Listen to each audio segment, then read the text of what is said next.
Now I'd like to pass you over to Caroline, who's a renal dietitian, who's going to give her talk on the topic of the alkaline diet.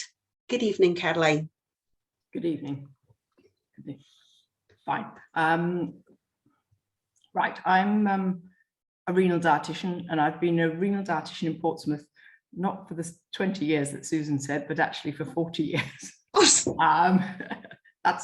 And I have a particular interest in the dietary management of pre-dialysis patients. When I first started working in Portsmouth, it was at a time when dialysis was not widely available for everyone, and we used a lot of low protein diets in the management of our patients. And over the years, I suppose because of the large numbers of patients we saw, I began to appreciate that they could slow progression of chronic kidney disease. It wouldn't be often, but occasionally you would see a patient who did really well. So I felt there was something with the low protein diet that was worth investigating. So 25 years ago, I was awarded a NHS research studentship to study for a PhD. And I was looking at the use of animal and vegetable protein within a low protein diet. And this introduced me to the concept that food was acidic and alkaline. And it wasn't something I knew, it wasn't something I was aware of at all.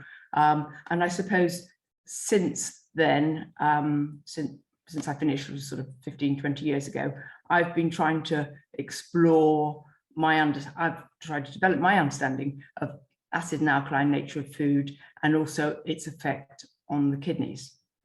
And I now, after what I've learned and what I've seen with my patients, I now strongly believe that an alkaline diet is really beneficial for preserving kidney function. So if I can share the first slide.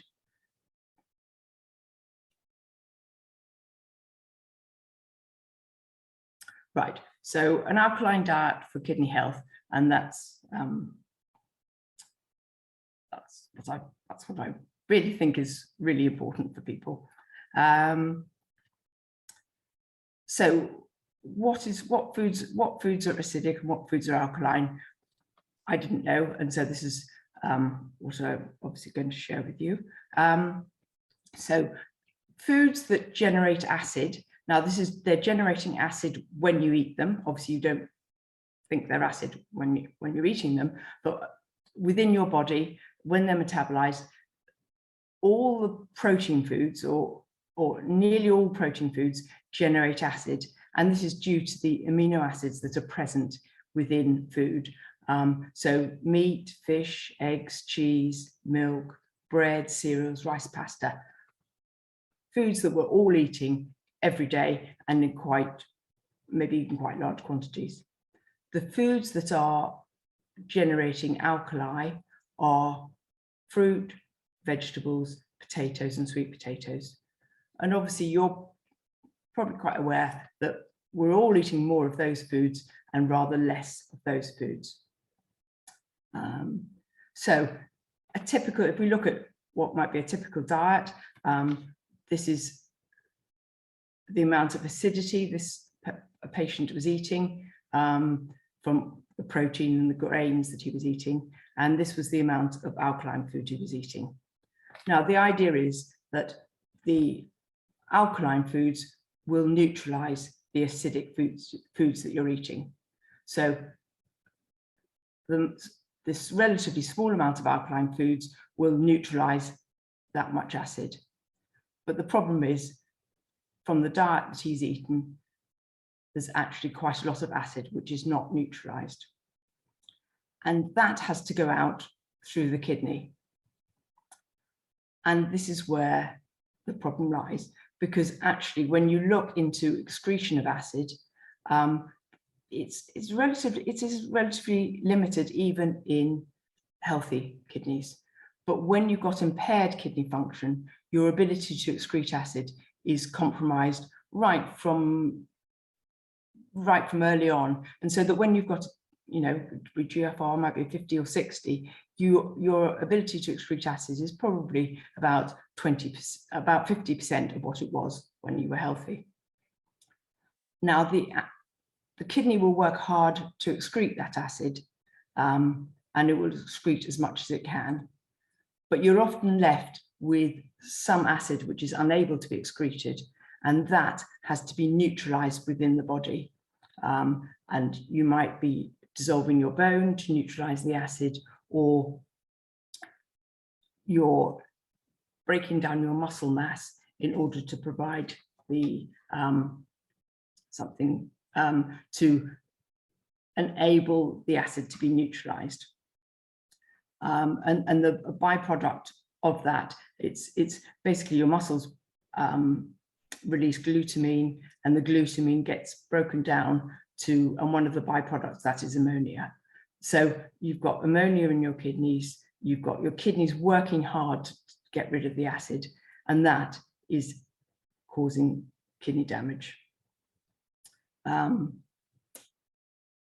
This is summarized from a paper by Donald Wesson. Now, Professor Wesson works in Texas in the States, and he has been, I think, probably for the last 25 or 30 years, unraveling all the mechanisms that are involved with the excretion of acid, starting with kidney studies, studies with rats, and building up to studies with humans, and he's really, as far as I can see, unraveled most of the mechanisms involved.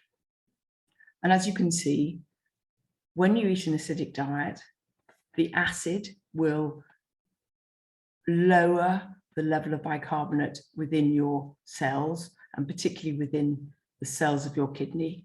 That will trigger them to produce angiotensin. That would say, look, we need to get rid of acid. That will trigger them to produce angiotensin, and the increased angiotensin is associated with proteinuria, fibrosis, tubular damage, and inflammation. Now, those are all things that our kidneys, our patients, will see happening within their kidneys. So for me, from what I can really understand, is that it's the acidic diet that is triggering all this damage that we see in our patients.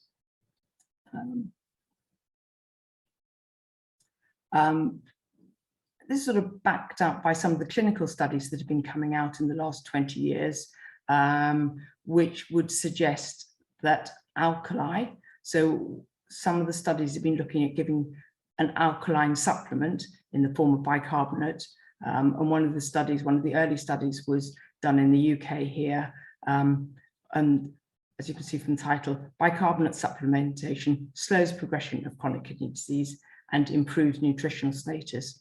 And I think the improving nutritional status is about preventing this muscle breakdown that happens when you're eating an acidic diet. Going on from there, again, these are two studies that have come from Donald Wesson and his group, looking at the effect of adding in fruit and vegetables instead of the bicarbonate. And they have shown that either fruit and vegetables or bicarbonate will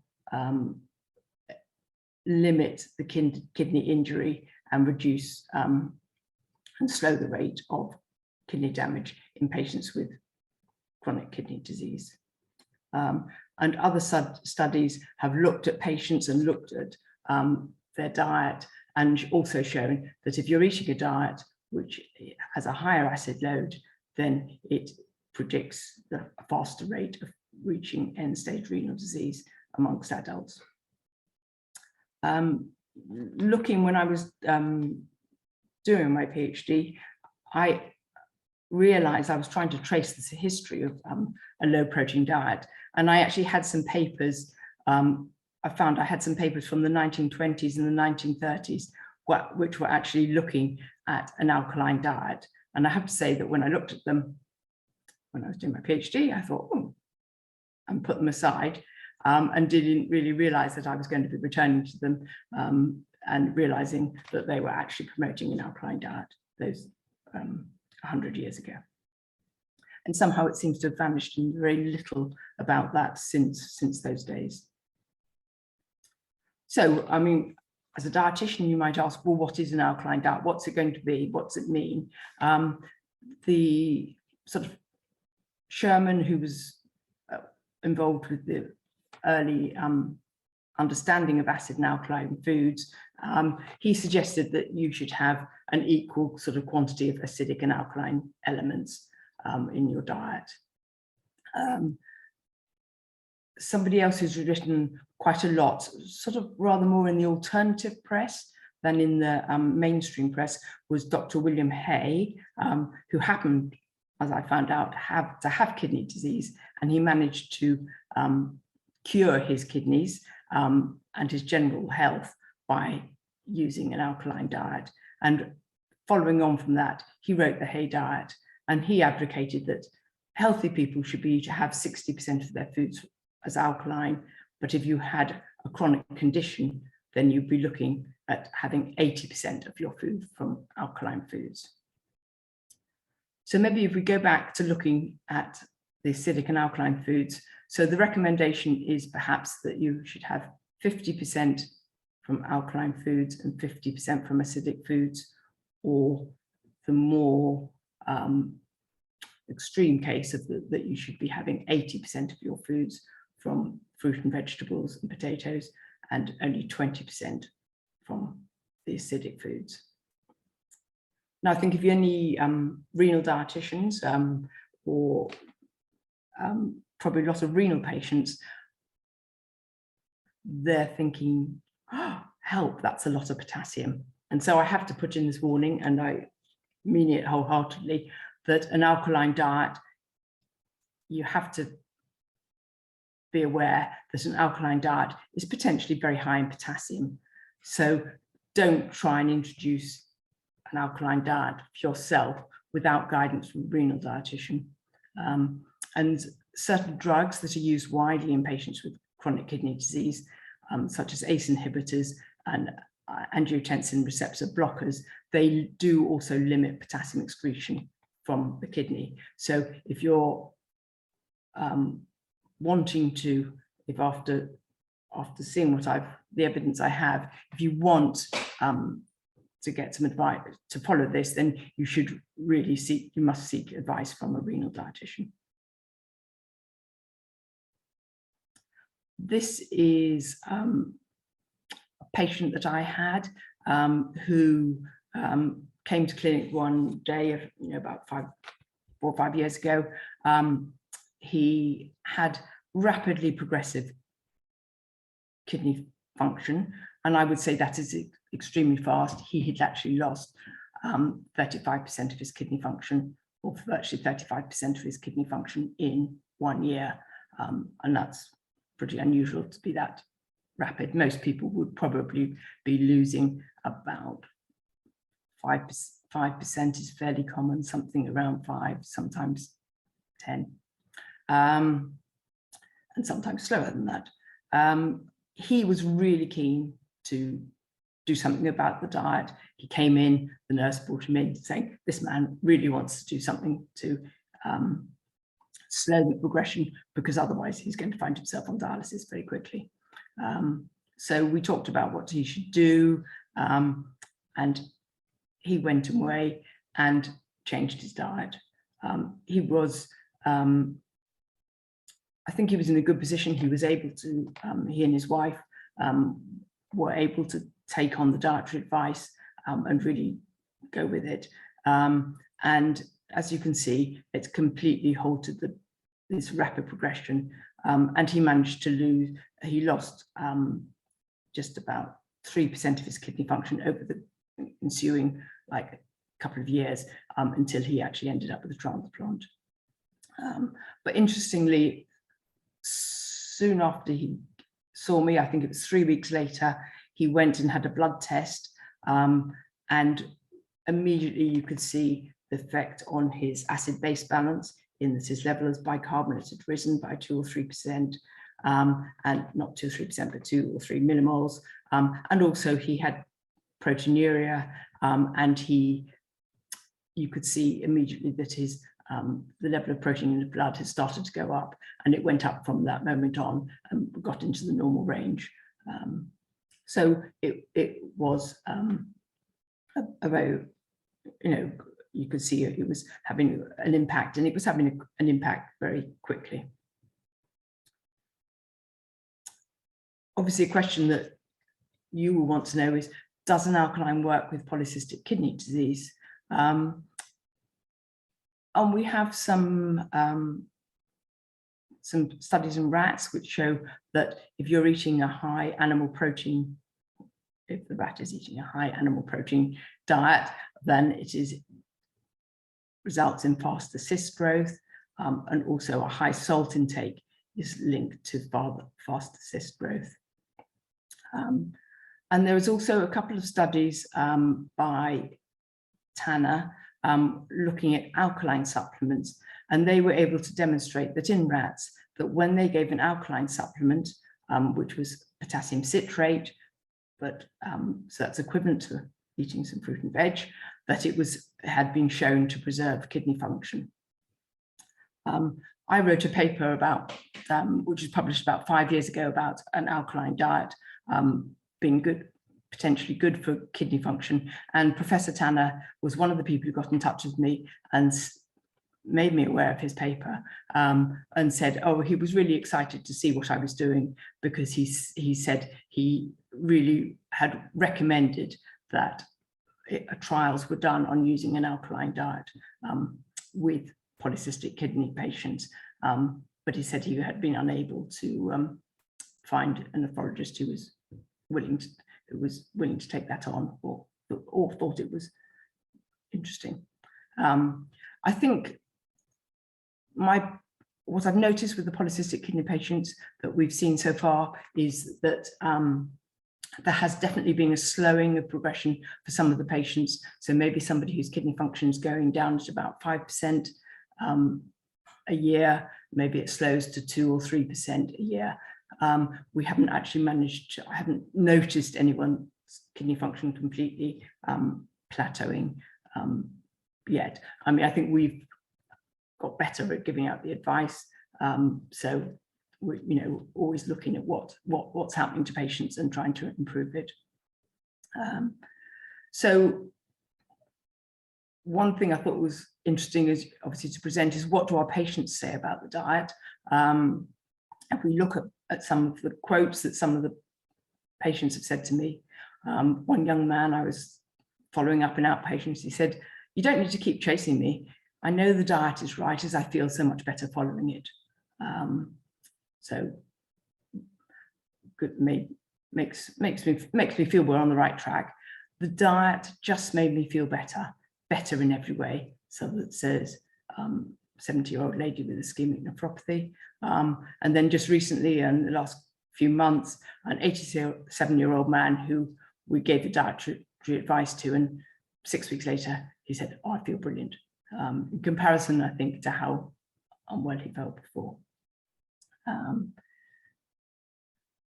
Some of the quotes from our polycystic kidney patients, one lady saying, "Oh, I like your diet. I no longer have gastric reflux." And that's been quite a common thing that people have commented on, that people who've had gastric reflux, that seems to have disappeared. And I'm no longer falling asleep. And again, tiredness, people quite often will say, I'm definitely feeling less tired now with the diet. Another lady is saying that before the diet, I had pain in my kidneys all the time. But now when I eat the fruit and vegetables, the pain, I no longer have the pain, but it returns if I don't eat them. So linking in the eating of the fruit and veg with her, well, without the kidney pain, and when she doesn't eat them, yes, I've got pain in my kidneys. One man who had been on a low protein diet for a few years in another unit, and when we upped the fruit and veg, and he said he felt a lot better, and he said, as I've just walked 6 miles, which I'd not been able to do before. and this was a man whose eGFR was very low. So we've had a lot of positive feedback from the patient. I would say not from everyone. Some people I ask, do you feel better? And they say no. But on the other hand, we've had a lot more positive comments than we've ever had before. So when we're looking at the diet, and when we're looking at the patient's diet that we're talking to, we're looking at two aspects really. We're looking at trying to reduce the acidic foods, and we're looking to increase the alkaline foods so they're more in balance. So if we start by looking at the acidic foods and thinking about which foods are particularly acidic, this is something called the potential renal acid load of food. It's basically, there's a formula that has been developed by Thomas Remmer, who's a German and who's done a lot of work looking more on the nutrition side of acidic diets. And he has produced this formula which takes into account the protein in the food and the phosphate, which are the acidic elements of a food, and also the amount of potassium, magnesium and calcium, which represent the alkaline elements. And so when you look at food, and I put these in the acidity per average portion, obviously that's open to interpretation how much you might eat for food. But as you can see here, the foods that are most acidic, we've got white fish, which you probably eat in slightly larger quantities than you would if it was oily fish, cheese, meat, chicken, and then we've got all the grains here, pasta, rice, and bread. So these are all contributing a lot of acid to our diets. Things down here are either low in acid or the alkaline elements. So when we're looking at diets and when we're talking to patients, we're talking about wanting to target these foods and get them patient to reduce them. So basically I've sort of said, right, you want to improve your protein choices. You want to reduce the amount of animal protein foods you eat, particularly thinking meat, fish, eggs, cheese, and really only be eating them at one meal a day. And when you are eating them, only having a modest portion, which I would consider 50 to 100 grams, depending on male or female, or a couple of eggs or 40 grams of hard cheese. So you're wanting to have reduced amount of those. And what you're also wanting to do is swap in plant protein, which will tend to have a much lower acidity content to it. So things like chickpeas, lentils, and kidney beans. Also, when you're eating a portion of, say, chickpeas, you're probably eating half the amount of protein that you would if you're eating a normal portion of animal protein foods. So they're also a good way of reducing quantity as well as quantity of protein as well as the acidity. Milk, yogurt, they're less acidic than the meat and the cheese. I've felt this safer by saying to people, continue to eat moderate amounts of these, because I think it's a really good source of calcium. And once you start taking those out, although you can get enough calcium from a totally plant-based diet, it's not so easy. And I think our patients, obviously, most of the patients, and perhaps I haven't said this, is that most of the patients that we see, we're basically dealing with people who's got 20% or less of kidney function. So people who with quite advanced kidney disease, we obviously want to target the most important things. So we would say you can have some milk. I think yogurt may be a little bit better for you than the milk. So maybe having a portion of yogurt a day, and perhaps cutting down a bit on the milk, and using a plant-based milk as an alternative. You want to avoid high protein yogurts, Greek yogurts, which are also high in protein and made a slightly different way. And I think this is also just generally, I'm sure in the UK, people are aware of a lot of products are very popular that say, oh, something, this is high in protein. And really, we're all tending to eat too much protein. I think a lot of men are probably eating twice as much protein as they need. So you actually just generally want, I would feel, you want to avoid the high protein foods. Nuts and seeds, obviously there are plant-based.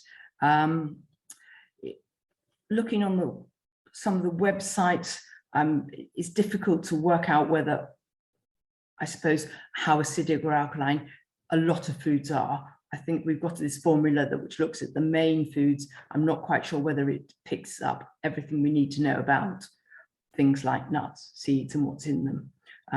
But looking at what other people are suggesting, it would suggest that most nuts are probably acidic, apart from, I think there's consensus that almonds and chestnuts are alkaline.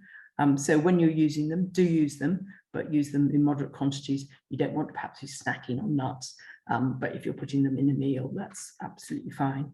And again, seeds, sesame seeds, pumpkin, flax seeds, and sunflower seeds, again, there seems to be consensus. These are alkaline.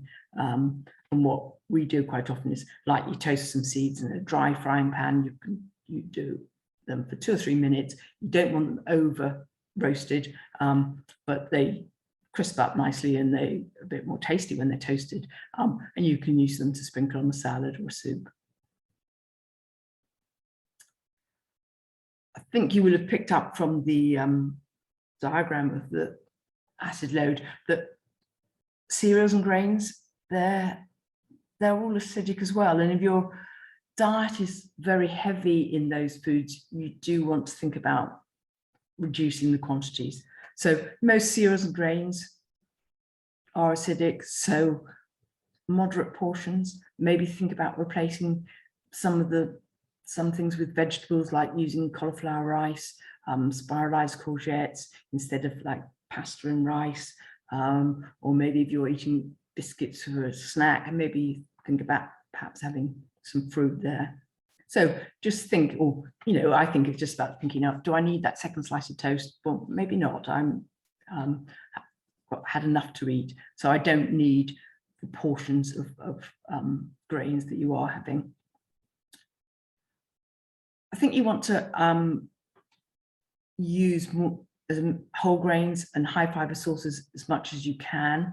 And that's really just to develop the beneficial bacteria in your digestive system. So going for wholemeal bread, using breakfast cereals which are made from whole grains like shreddies and shredded wheat,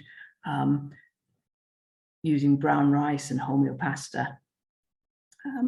Looking to see what is available in the shops, I think it actually a bit is very limited, because apart from the bread and the cereals, there are a few things like wraps, and you can find some hot cross buns. I found some frozen pizza bases, crisp breads, but really the majority, as I'm sure most of us appreciate, really, most of the products made with flour in terms of cakes, biscuits, pastry, brioche, all those type of things, they're really all made from very heavily and refined white flour.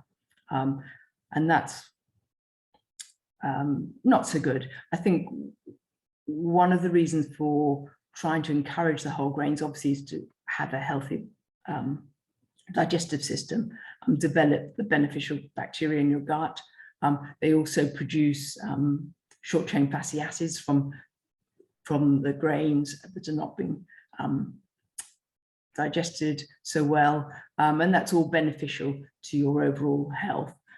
There is also a feeling that there are some nephrotoxic substances that are linked to high protein diets and also to low fiber diets. And we think that if we encourage people to have more fiber, then we're going to have less of these nephrotoxic substances developing in your bowel. You want to use wholemeal flour in cooking. So if you're doing some cooking at home, making a crumble, making a cake, then try and use wholemeal flour and whole grains as much as you can. And if you're looking for a recipe, I mean, I'm sure most of you know, but you've only got to Google wholemeal Victoria sandwich made with wholemeal flour, and you'll find plenty of recipes. So I've got this picture. Be prepared, because one of the things you're going to have to do is eat a lot more fruit and veg. So you want to make sure you've got some good knives. I think that's really essential. Know how to cut up fruit and veg quickly, because you will be spending a bit more time doing that. We have looked into the vegetables that we think are particularly beneficial.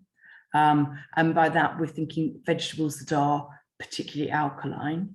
And the ones that we've summarized here on this list, basically it's a lot of the brassicas. So brassicas are things like kale, broccoli, cauliflower, sprouts, cabbage, things like kohlrabi, pak choy,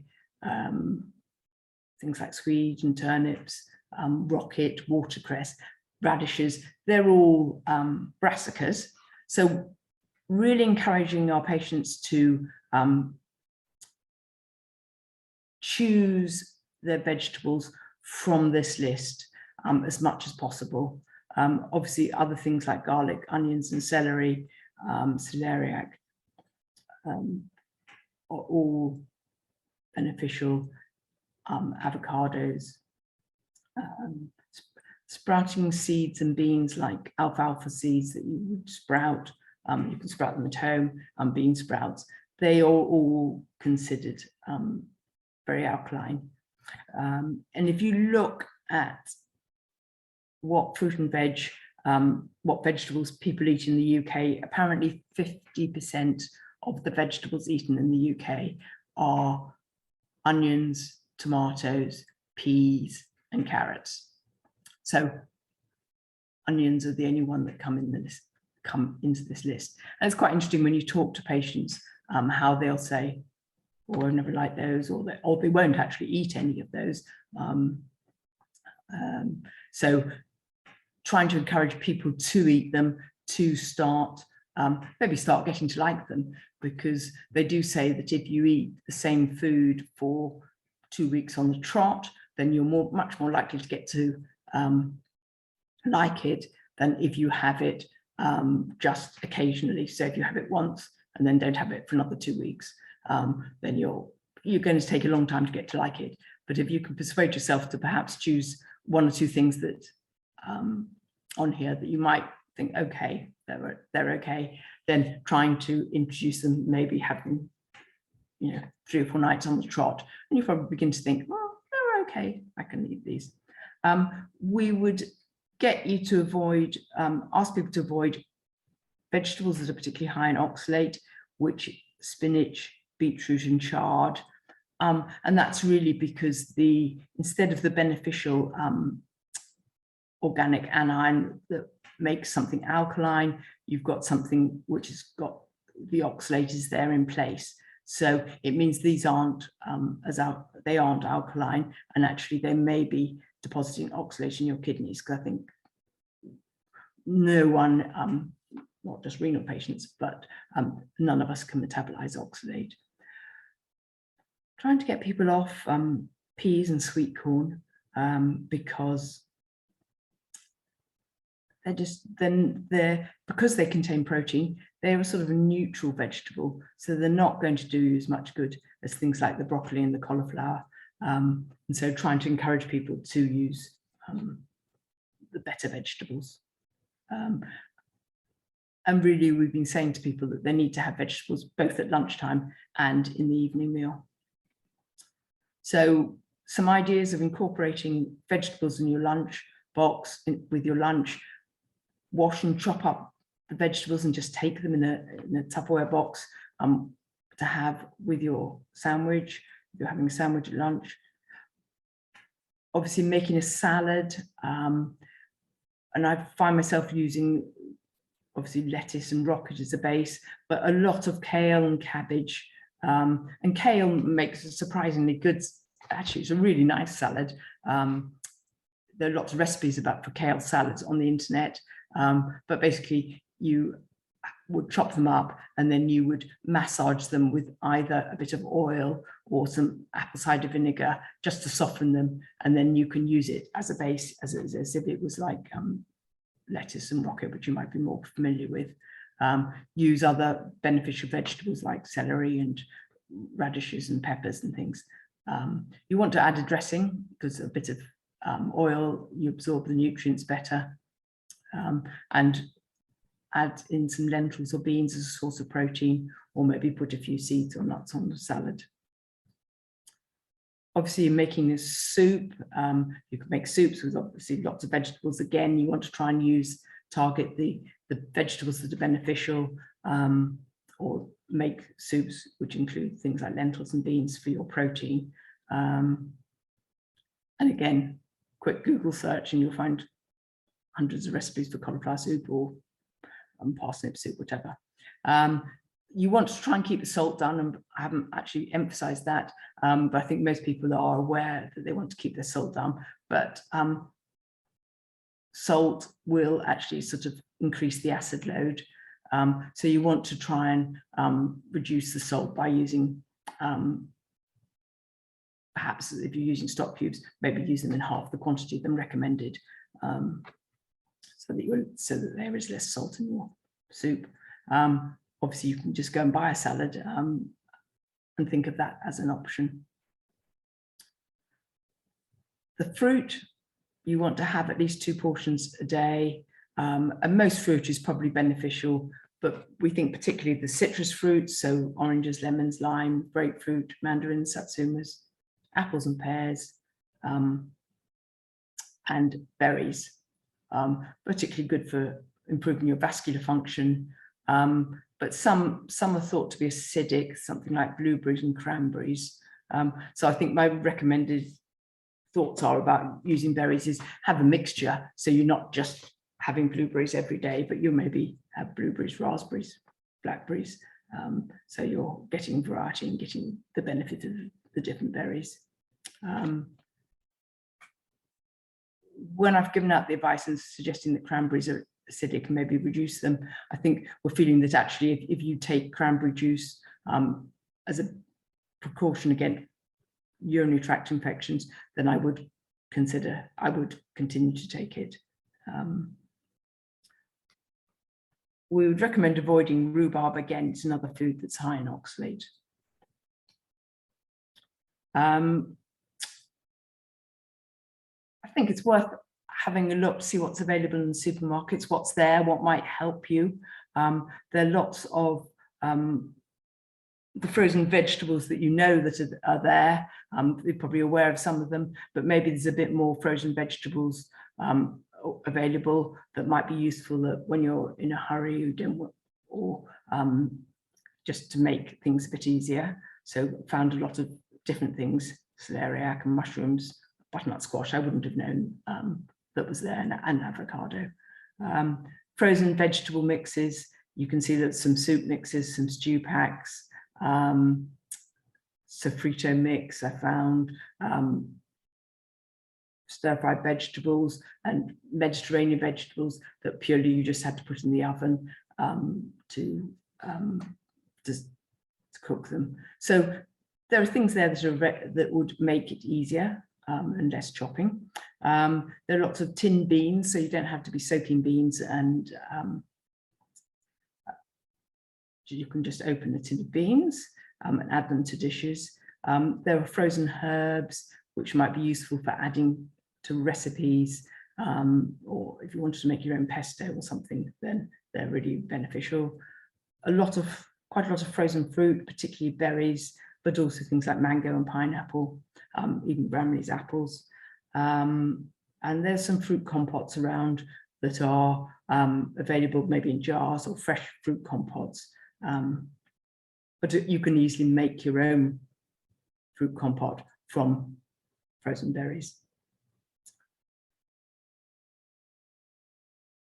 Additionally, other things that I've learned over the time that are probably acidic, tea and coffee, and it seems to be including decaffeinated. There seems to be general consensus from people who are writing about an alkaline diet that tea and coffee are acidic. So try and drink, what I'm suggesting is that for every cup of tea or coffee you drink, try and drink a glass of water or maybe a herbal tea, so that you are reducing the amount of tea and coffee you're consuming.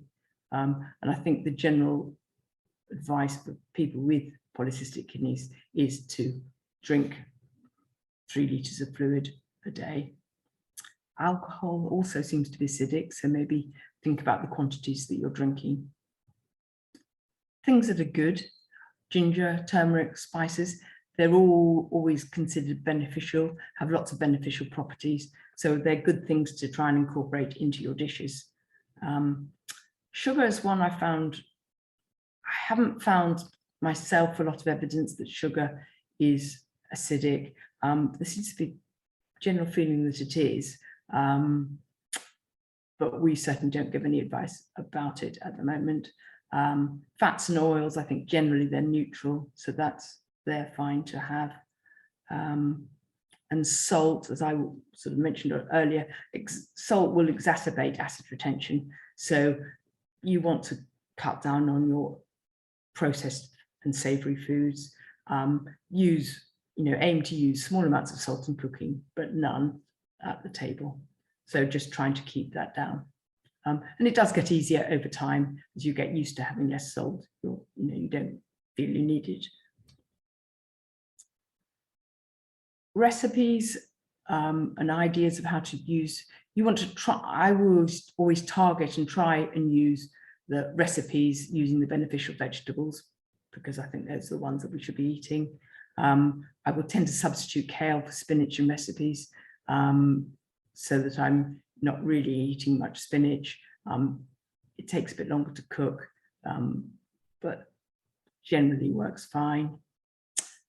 Sometimes I think if I'm having a vegetable-based meal, like a vegetable curry, you think that there's actually not any protein in here to speak of. So you might want to add a protein source. So you might want to add some beans or lentils to a dish, or you can use quinoa, which again seems to be alkaline, rather than rice and pasta. And quinoa has a higher quality of protein in it than rice and pasta.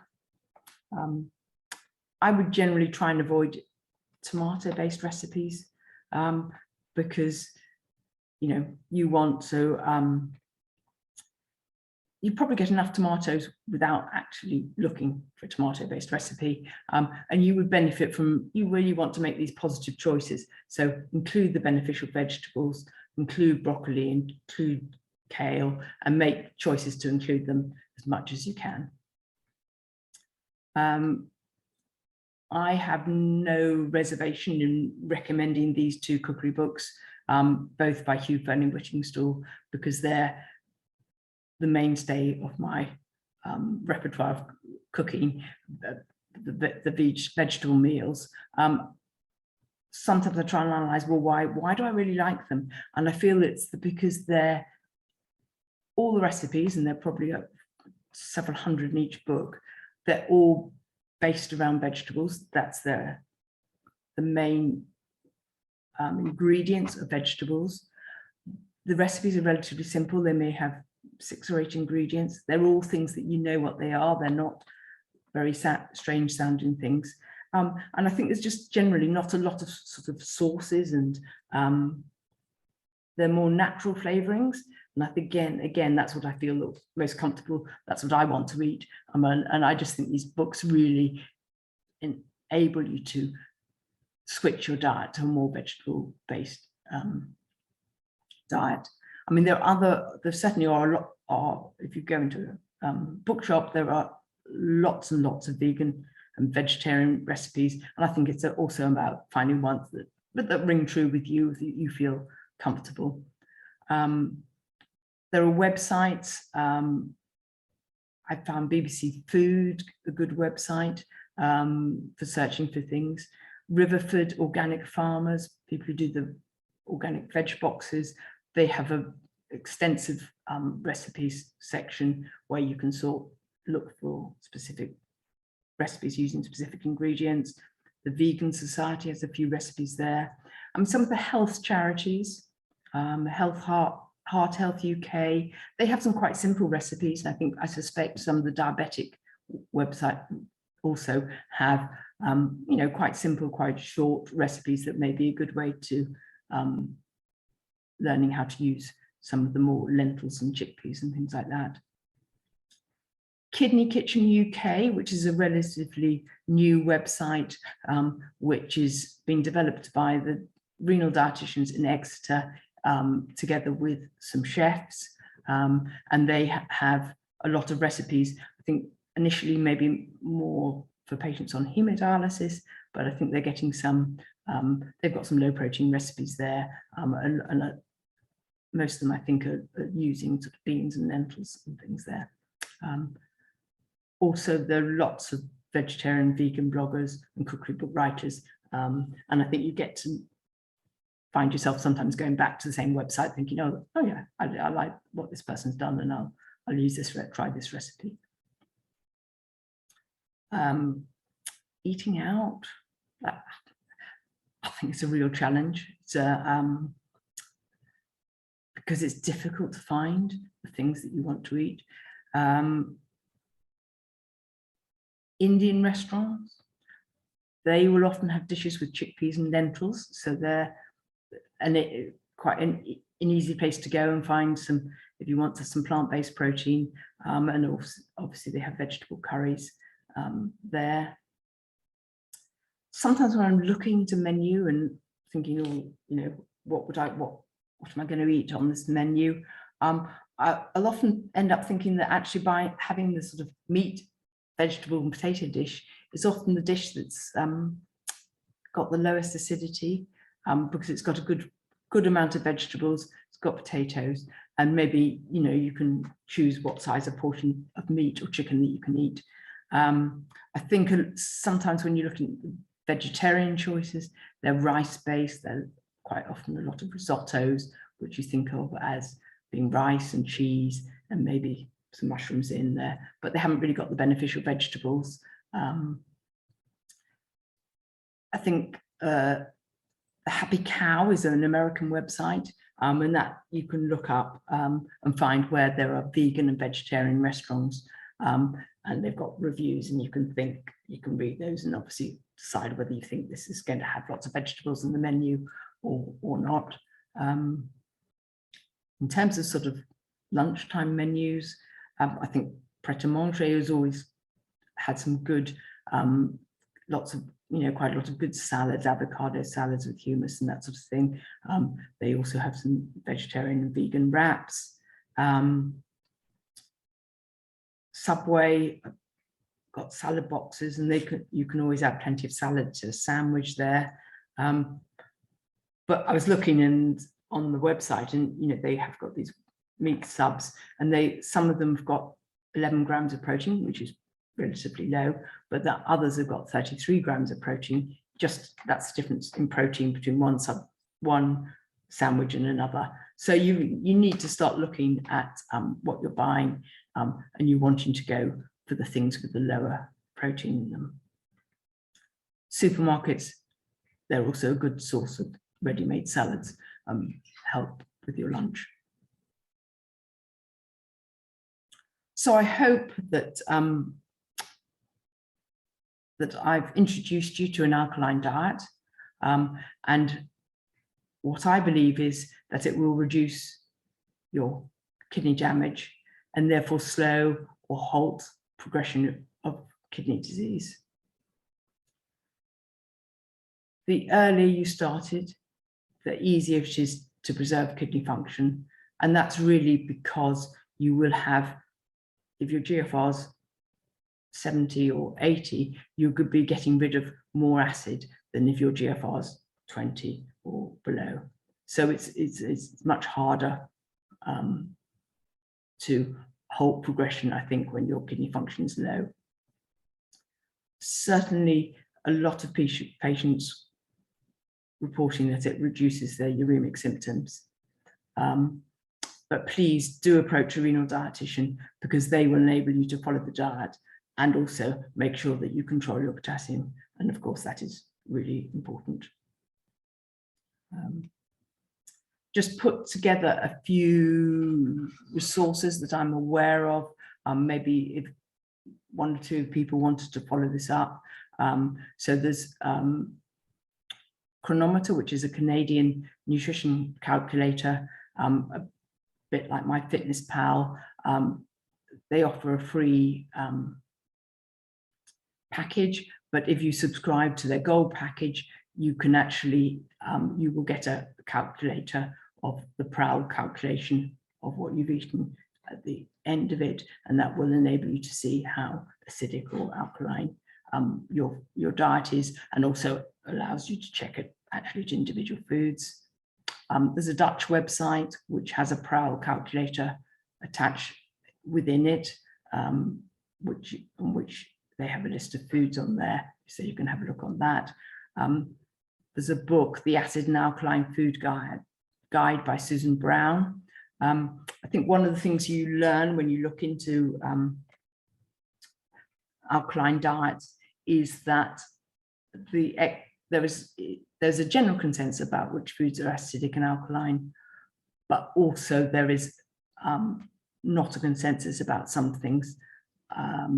And so this is obviously developed by Susan Brown, who has a website called betterbones.com.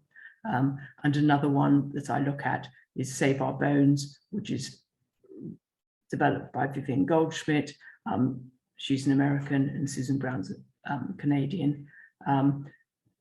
And, you know, there's not total agreement about which foods are acidic and alkaline between them. So I think it is yet to be discovered, really. And then for just a more general website for general evidence-based nutrition, Dr. Michael Greger has another American, has a website called Nutrition Facts. So, thank you. Thank you, Caroline, for a fascinating insight into the alkaline diet.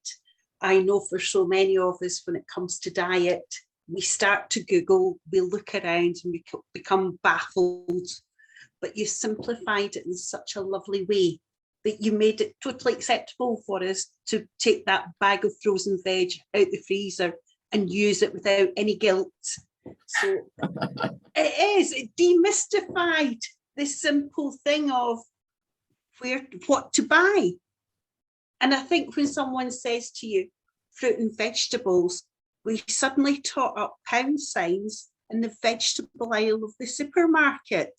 And if you are making a big dietary change, for some households, they may have waste, but using the frozen veg is fantastic. And I know it's something I do at home, because I don't always have the best veg eaters for certain things, so I can sneak it in the frozen version.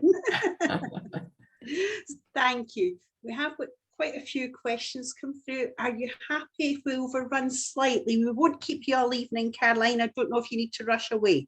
No, that's fine. And sorry, I realise I've taken a bit more time than I anticipated. No, we won't keep you if we even put a deadline, another 10 minutes or so on it, because we are just coming up to 8 o'clock. So if we say maybe around 10 past. I think Tess has got the questions there. I'll hand you over to Tess. Yes, they're all very diverse, but I'll just pick out a few for you to start with, Caroline. So someone has asked how the corn and meat alternatives fit into the alkaline diet. Alkaline, acidic. Right. I mean, when I've used the PRAL calculator to look at these things, it looks as though corn is similar to meat. I'm not. I think the trouble is there is a lot of stuff that I don't understand, but my feeling is that the ideal is that you're using the beans and the lentils, and I know that takes more pressure to prepare. So soya mince, I think, might be not a bad thing to use, which is that you can get frozen. I think what I've ended up saying with people who've corn, I haven't encouraged people to move to it, but if they're using it, I haven't stopped them using it. So maybe that's that's how I feel. I wouldn't encourage somebody to use it because I wouldn't think it was necessarily a good move, but I wouldn't stop them using it. And also a lot of the pre-prepared foods that have corn and soya have high salt content. Yes, and so that, and again, yeah. phosphate additives is another thing that you don't want. So, so that's how I feel more comfortable with the beans and the lentils than, Somebody's asked if you could just explain the difference between the animal and plant proteins briefly. So the animal proteins tend to have, so some of the, basically the acidity is due to the amino acids that are present in a protein. And the type of amino acids that you get more frequently in animal protein foods are more of the acidic ones. So by nature, the animal protein foods have more of the acidic amino acids in them than the plant-based protein. And there are some amino acids which are alkaline, and so there tends to be more of those in a plant-based protein, which is why they come out as nearer to neutral than it, and none of the apart from milk, none of the animal proteins are near neutral. Thank you. A couple of questions about starting. When should you start an alkaline diet? Somebody's asked, is it a particular EGFR? When I researched this, it made me change my diet. So I would say I now eat an alkaline diet. And I don't know, but I presume I haven't got anything wrong with my kidneys. So I felt that it was beneficial for everybody. I just felt that there wasn't, the ability of your kidneys to excrete acid was very limited, and that I should change my diet if I wanted to preserve my bones, my muscle mass as I age. And my husband and I, we both sort of felt better changing, although we didn't feel unwell beforehand. We both thought, actually, we feel better doing this, and we both prefer to eat this way now than we were before.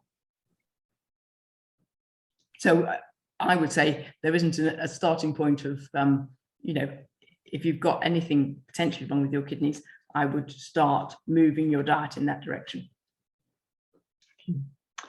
Could you recommend plant-based milks, and which one? Although milk, I know, is a bit of a anonymous word. The thing is, I think the swings and roundabouts associated with each one. Because I think almonds are probably alkaline, then almond milk for me would be one I'd recommend. Coconut milk, I think, is a good one because it's probably fairly low in a lot of things. So, but obviously it has quite a strong taste. Maybe you don't want that in your tea, but I think it's quite good in coffee.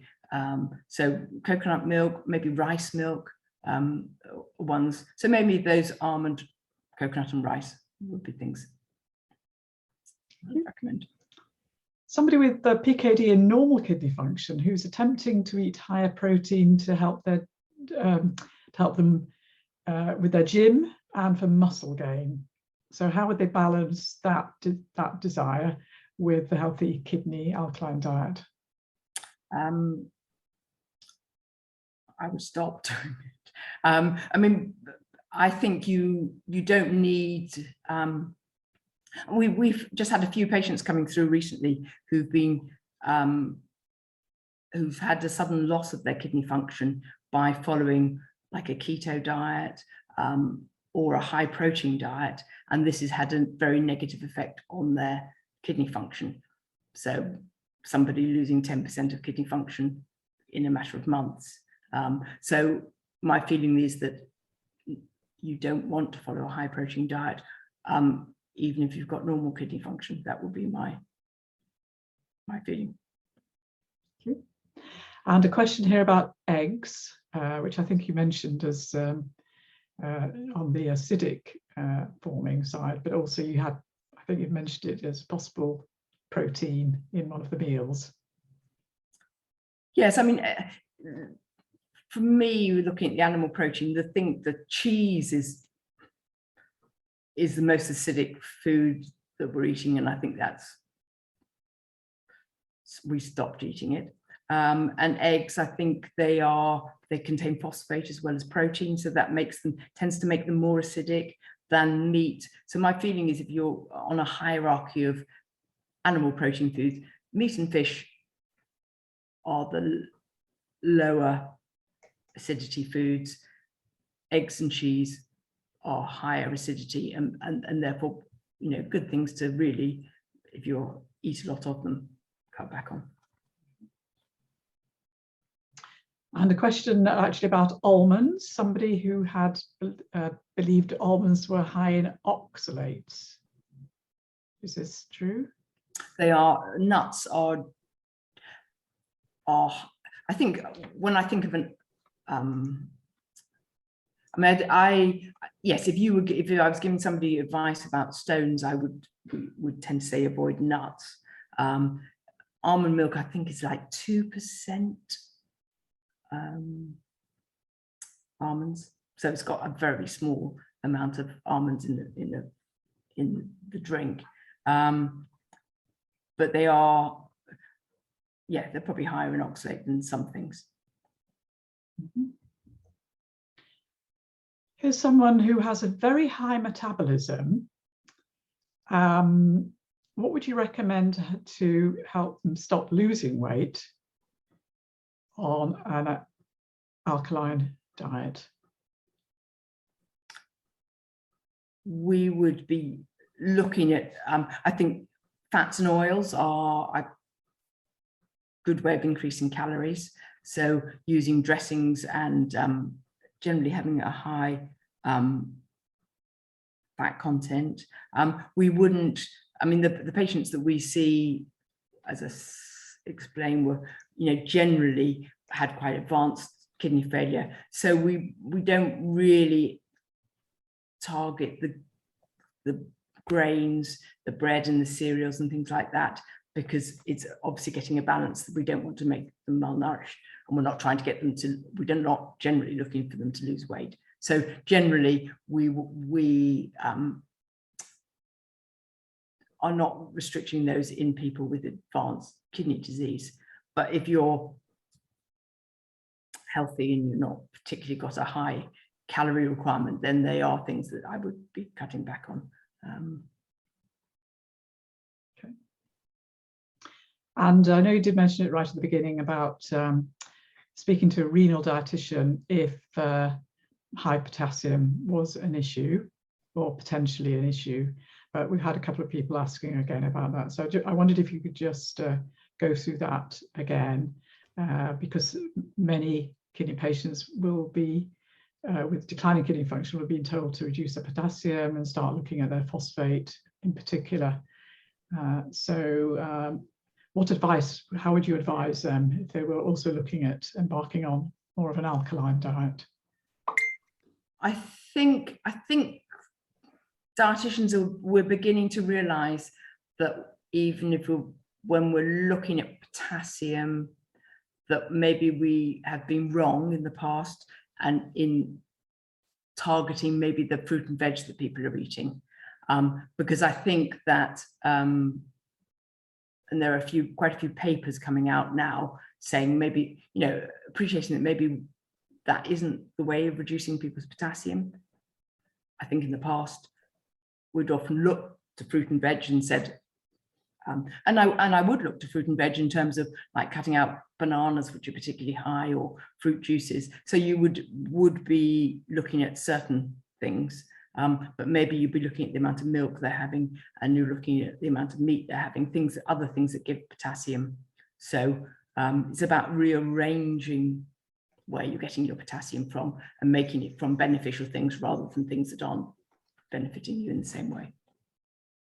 Thank you. We've just got time for one more quick one, which is around getting a referral. A couple of people have asked about how do they see a renal dietitian. I would hope that in if any hospital would be prepared to see their patients. I mean, I think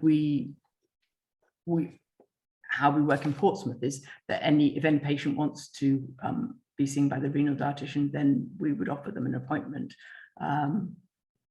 And so I would hope that they could ask their consultant and be referred. Thank you so much, Caroline. I've just put our email address into the chat so that if anybody does have follow-up questions, they can email us. And if you're happy, we could pass them on to you and therefore get back to the questioner. Fine. Yes. Thank you. That's fine. Thank you. I'll leave Susan now to finish the evening. Thank you so much. And the questions there was such an array of them, varying, and it's just unfortunate that we did have so many and we're unable to answer them. We hope we've managed to answer most of them. And certainly there will be the opportunity to rewatch, should you wish, if you want to go back and see those slides about what was recommended, what we may wish to limit, what I'll call really naughty, sitting in between, what was good food, etc. So we can all look back and have that for reference. The links as well that Caroline mentioned will be in the recording, but we'll also ensure that we have those published. When we send out a little email follow-up, we'll pop those links in there for you. We'll let you know when the recording becomes available also, but we do ask that you complete a little survey. We'll love to know that you've got something out of it tonight. And if you haven't, tell us what you didn't get and how we can improve. We do love that feedback and it is very, very important to us. So with that, I will say good night and thank you. Good night all. Thank you and good night. Good night.